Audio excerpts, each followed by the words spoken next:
Guys, ഞാൻ ഇന്ന് ഉണ്ടാക്കുന്നത് സ്ക്വാഷുകളാണ്. ഇതാണ് സ്ക്വാഷുകളുടെ പൊടി, ഇതാണ് പഞ്ചസാര, ഇതാണ് നാരങ്ങ, ഇതാണ് വെള്ളം. ആദ്യം നമ്മൾ സ്ക്വാഷുകളുടെ പൊടി എടുക്കണം.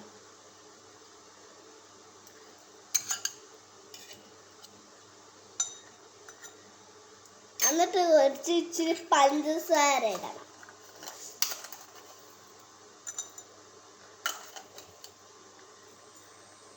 എന്നിട്ട് ഇച്ചിരി ഈ സ്ക്വാഷുകളുടെ പൊടി ഇടണം. എന്നിട്ട് ഇച്ചിരി നാരങ്ങ എടുക്കണം.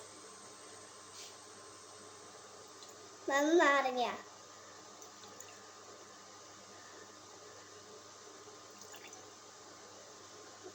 ഓക്കെ. എന്നിട്ട് ഇച്ചിരി വെള്ളം ഇതിലൊഴിക്കണം.